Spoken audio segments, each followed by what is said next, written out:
আচ্ছা স্টুডেন্ট, আজকে আমি কিভাবে রাস্তা পার হতে হয়। সাধারণত আমাদের গাড়ি চালাতে গেলে আমরা সাইকেল, বাইক, চার চাকা যেটাই চালাই না কেন, আমাদের রাস্তার নিয়মাবলীর মধ্যে অনেক সময় অনেকে নিয়মাবলী বলতে ভাবে যে সিগন্যাল সম্পর্কিত যা যা জিনিস, হ্যাঁ, সেইগুলোই ভেহিকেল রুলস অনুযায়ী সবার কাছে ধারণা থাকে।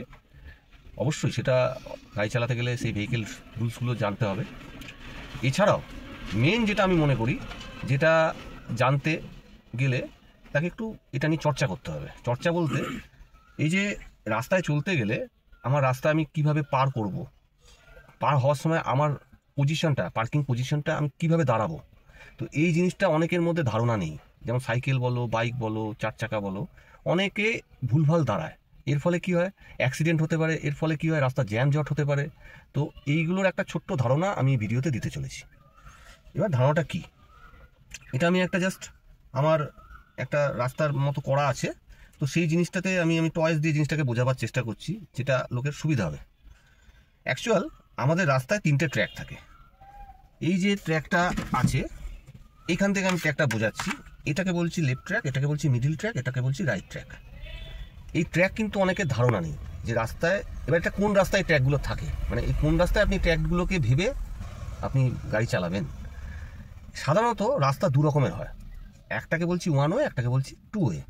তো ওয়ান ওয়ে রাস্তা হচ্ছে একদিকে ডাউন একদিকে আপ, মানে গাড়িগুলো ওয়ান ওয়েতে একদিকেই যাবে। এবার টু ওয়ে বলতে আপ অ্যান্ড ডাউন থাকে, মানে আপনি ডাউন থেকে আপে যেতে পারবেন গাড়ি নিয়ে, আবার আপ থেকে ডাউনে আসতে পারবেন, সেটাকে বলছি টু ওয়ে। তো টু ওয়ে রাস্তা সাধারণত যেসব আমাদের যে আমি পশ্চিমবঙ্গে থাকি, ইন্ডিয়ার মধ্যে আমাদের টু ওয়ে রাস্তার পরিমাণটা বেশি, ওয়ানের থেকে অনেকটা বেশি। তো টু ওয়েতে অ্যাক্সিডেন্ট প্রবণতাটা বেশি থাকে, অ্যাক্সিডেন্ট ঘটবার চান্সটা বেশি থাকে। তো টু ওয়েতে 3টে ট্র্যাক থাকে, লেফট, মিডল, রাইট।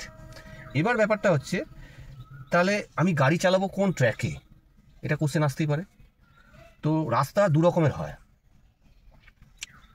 যেমন আমি ওয়ান ওয়ে টু ওয়ে বললাম, রাস্তায় আমরা কোনো সময় ফাঁকা রাস্তা পাবো, আবার ওই রাস্তাটাই কোনো সময় আমরা ভিড় পাবো।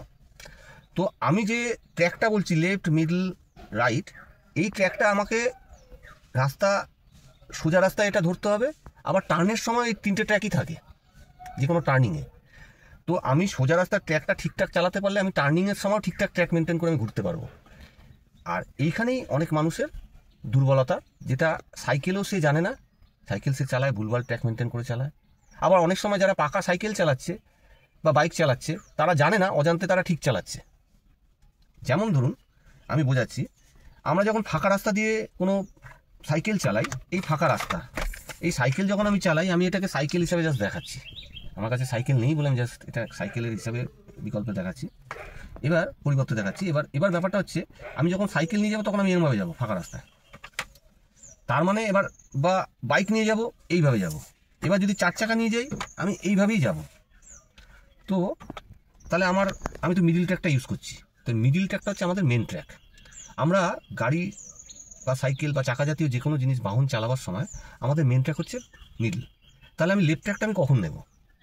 লেফট ট্র্যাকটা আমি নেব যখন আমার উল্টো দিক থেকে আমার থেকে কোনো বড় বাহন আসছে। কেন?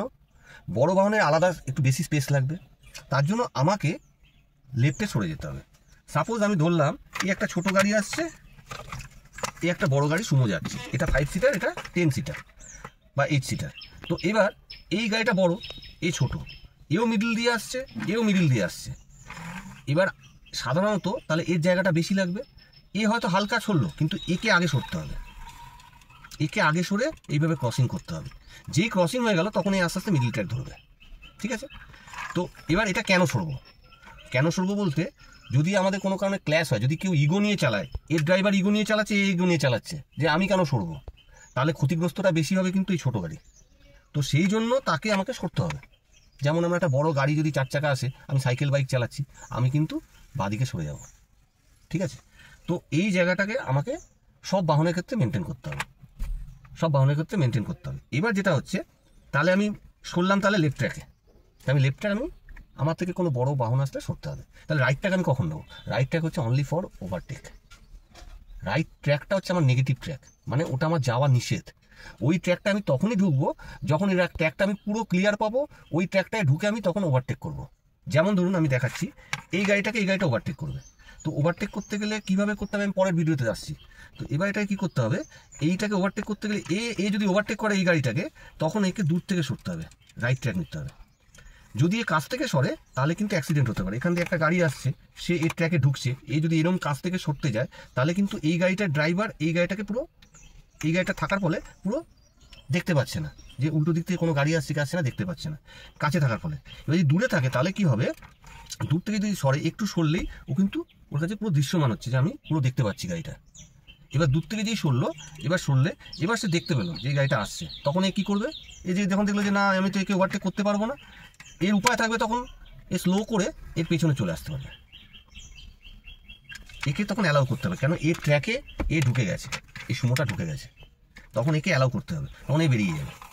এবার যে বেরিয়ে গেল এর কাছে রাস্তা ওপেন হয়ে গেল, এবার এও তো গাড়ি চলছে, সবই তো মুভেবল, এবার সবই চলছে, এবার এ অনেকটা এগিয়ে গেল, এ স্লো করে দিয়েছে, এই যে গ্যাপিংটা আরও বেড়ে গেল, এবার তার ওভারটেক করতে আবার সুবিধা হলো। এবার এই ওভারটেকের সময় দেখলো যে পুরো ভ্যাকেন্ট, আমার লেনটা পুরো ভ্যাকেন্ট আছে, আমি তখন নিয়ে বেরিয়ে যেতে পারবো। তো এইভাবে ওভারটেক করলে আশা করছি কোনো অসুবিধা হবে না, অ্যাক্সিডেন্ট হবে না। তো অ্যাভয়েড করবেন যেন এই গ্যাপিং কম রেখে ওভারটেক করাটা, এটাকে অ্যাভয়েড করতে হবে। আচ্ছা, এইভাবে যারা ওভারটেক করা মানে অভ্যস্ত, অনেক ড্রাইভার দেখবেন এরকম ওভারটেক করছে, আমি সবার কাছে রিকোয়েস্ট করছি যারা তখন যদি প্যাসেঞ্জার হিসাবে সে থাকে, সে অবশ্যই ড্রাইভারকে মানে অ্যালাউ করবে না, সে ওটাকে বাধা দেবে যে ভাই তুমি একটু দূর থেকে ওভারটেক করো, এতে আমার অ্যাক্সিডেন্ট বেঁচে যাবে, ঠিক আছে। আর যারা এরকমভাবে ওভারটেক করে সেই ড্রাইভারদেরকে তো আমার মেসেজ, এতে কী হয় অ্যাক্সিডেন্টের প্রবণতা বাড়ে, প্লাস এই বাদিক এই ঘষবার প্রবণতা মানে বেশিরভাগ গাড়ির বাঁ সাইডটা ঘষে যায় বা ডান সাইডটা ঘষে যায়। যারা কাছ থেকে ওভারটেক করে বা কাছ থেকে ক্রসিং করে তাদের কিন্তু বাদিক ডান দিক ঘষে যাওয়ার চান্সটা বেশি থাকে। এটা গেল আমি ওভারটেকের একটা জাস্ট সাধারণ। আমি মেন যেটা আমার ভিডিওতে দেখানোর ছিল সেটা ছিল ক্রসিং করব কী করে। তো ক্রসিং করার মধ্যে আমি জাস্ট ওভারটেকিংটা একটু দেখিয়ে দিলাম আপনাদের যে কীভাবে করা উচিত। আর ক্রসিং করতে গেলে মানে আপনি রাস্তাটা ক্রস করবেন, তো আমাকে ক্রসিংয়ের সময় আমাকে দাঁড়াতে হবে কিভাবে। তো দাঁড়াতে হবে ফার্স্টে এই গাড়িটা মিডল দিয়ে আসছে, তাকে সব সময় এইভাবে লেফট ট্র্যাক ঘেঁষে দাঁড়াতে হবে। সে যদি বাইক হয় বা সাইকেল হয় তাকে এইভাবেই দাঁড়াতে হবে। ধরুন একটা বাইক বা সাইকেল, আমি তাদের ক্ষেত্রেও মেসেজ দিতে চাই, তারা অনেক সময় এইভাবে দাঁড়ায়, এটা সম্পূর্ণ ভুল দাঁড়ানো। কেন ভুল দাঁড়ানো তার লজিক হিসেবে দেখাচ্ছি। এটা টু ওয়ে রাস্তা, এবার এই গাড়িটা তো রাইট টার্ন নিচ্ছে, তাকে রাইট টার্ন নিতে গেলে অসুবিধা হবে, লেগে যেতে পারে, এই যে ক্ল্যাশ হতে পারে। এক নম্বর, অনেকে দেখেছি রোডের মধ্যে এরমভাবে দাঁড়িয়ে থাকে, এরকম ঠিক গাড়িটাকে সাইকেলটাকে বা বাইকটাকে বার করে দাঁড়িয়ে রইল, কখনো এরমভাবে দাঁড়াবেন না। আপনি যত এই পজিশনটা লাস্ট পজিশন, নাহলে আপনাকে এরমভাবে দাঁড়াতে হয়, তাহলে কী হবে গাড়িটা টার্ন নিতে গেলে তার সুবিধা হবে। এক নম্বর, এখানে অনেকে সেটা জানে না, গাড়ির ওপর দোষ দিয়ে দেয়, গাড়িটা ভুলভাল চালালো।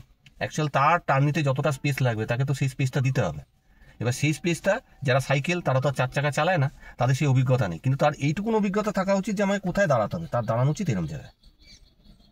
ওকে, আচ্ছা, এবার যদি কোনো 4 চাকা দাঁড়ায় তাহলে 4 চাকাকেও সেরমভাবেই দাঁড়ানো উচিত। তাহলে কি হচ্ছে, এই গাড়িটা আমরা এখান দিয়ে ঘুরতে পারবে, অথবা এই দিক থেকে কোনো আসছে গাড়িটা, তার এই দিকে এই যে নিচ্ছে এর লেফট টার্ন মারছে, তো লেফট টার্ন মারলে সে এরমভাবে অনায়াসে সে ঢুকে যেতে পারবে।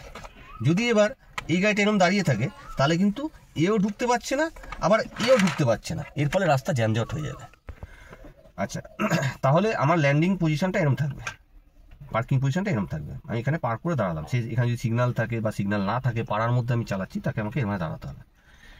এবার তাহলে ক্রস করব কী করে, ক্রস করতে গেলে সবসময় মাথায় রাখতে হবে যে আমাকে ডান দিকে আগে তাকাতে হবে, রাইট, তারপর লেফট, তারপর আবার রাইট, রাইট লেফট রাইট, এই দুদিকে এইভাবে আমাকে তাকাতে হবে।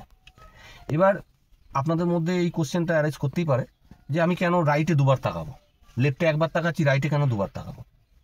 তার লজিক হচ্ছে সব গাড়ির মেন ট্র্যাক হচ্ছে মিডল, এরও মেন ট্র্যাক মিডল, এরও মেন ট্র্যাক মিডল।